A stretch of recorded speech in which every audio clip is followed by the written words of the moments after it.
Tripura Schedule Caste Coordination Committee ni Luwaji Mumbai Gandhigram Hatini CPM Party Office Habanogo Dr. B.R. Ambedkar ni Field Shara Thamchi Dok Asemani Shalno Palai Jakha Nangmashuk Boram Remani Bishingti Dr. B.R. Ambedkar ni Asemani Shal Palai Thaniwo Manjakha Narayan Sarkar Bamutia Assembly Constituency ni MLA Tei Manjakha ro Schedule Caste Coordination Committee CPM Mohanpur South Division ni Secretary Member Khukon Debnath Shobon Deb Uttam Saha tei Manjakha aro Sobita Deb Schedule Caste Coordination Committee ni Leader Niharanjan Das Nokhabu Jatindra Sarkar Nokhabu Kubuni Adongrok Dr. B.R. Ambedkar ni Mangfliu Khumrimani Bishingti Khulomui bini Asemani Salam Mudoklaitini Nangmashuk Boramni Bishingti Palai Jakha CPIM ni Bakhakti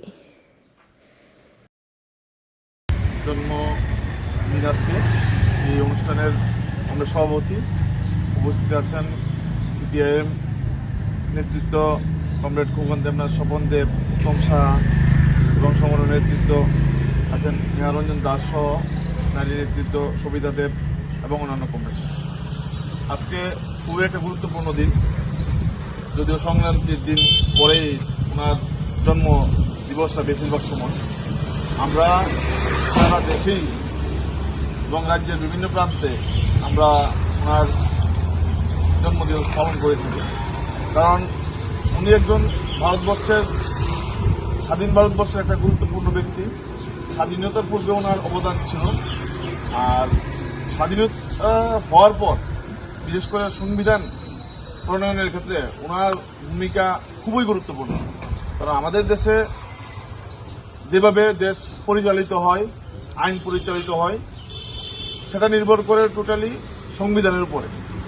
এই যে সংবিধান লিখিত আকারে প্রকাশ করেছেন, তার মাধ্যমে এখন পর্যন্ত আমাদের দেশ চলছে।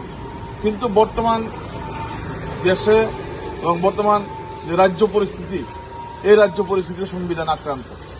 কারণ আমরা যেভাবে সংবিধানে মানুষের যেভাবে অধিকারগুলো আছে, মৌলিক অধিকার, বিভিন্ন নিজের কাজ করার অধিকার, ভোটদানের অধিকার, তারপর ব্যবসা বাণিজ্য করার অধিকার, সে অধিকার কিন্তু খর্ব হচ্ছে। আমাদের যে অধিকারগুলো আছে এটা সংবিধানের উপর ভিত্তি করে আমাদের অধিকার, আমাদের বিশেষ করে আমরা স্কুলের বইও লেখা থাকে মৌলিক অধিকারগুলো কি কি, আমাদের মৌলিক কর্তব্য কি কি আমরা, কিন্তু এই মৌলিক অধিকার আমরা রক্ষা করতে পারছি না। কারণ নিজের যে বেঁচে থাকার যে লড়াই বা বেঁচে থাকতে গেলে যা করতে হয় সেই ক্ষেত্রে আমাদের ব্যাঘাত করছে। তা আমাদের দেশে যদি কথা বলার অধিকার আমাদের হরণ করে নিয়ে যায়, তাহলে আমরা কিভাবে চলব? এই দেশে এখন, এই রাজ্যে বলুন, দেশে বলুন, মানুষ নিজের অধিকার প্রয়োগ করতে পারছে না।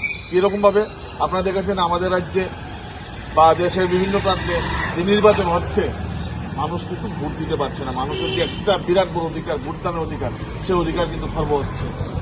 মানুষের ব্যবসা বাণিজ্য করার অধিকার, সেক্ষেত্রে ব্যবসা বাণিজ্য করতে পারছেন না। মানুষ যে খাওয়ার অধিকার, সে অধিকার পর্যন্ত কেড়ে নিয়েছে।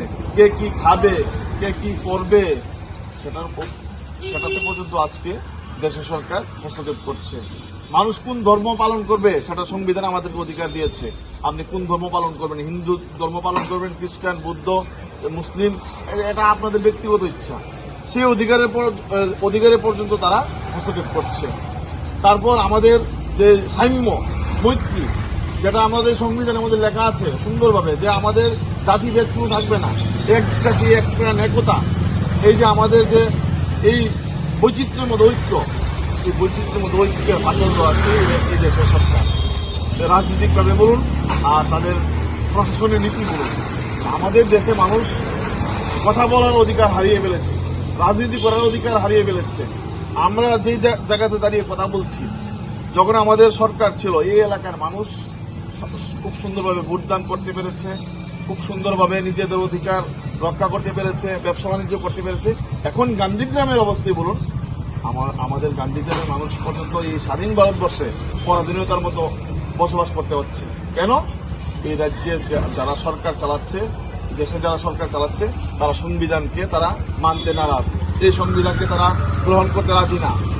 এই দল, বিজেপি দল যারা সরকারে আছে, তারা আমাদের দেশের তেরঙ্গা পতাকাকে পর্যন্ত তারা অস্বীকার করে, আর এখানে হওয়ার তিরঙ্গা বলে এই বিজেপি সরকার। তো আমরা চাইবো এই সংবিধানের যে প্রণেতা ডক্টর বি আর আম্বেদকর,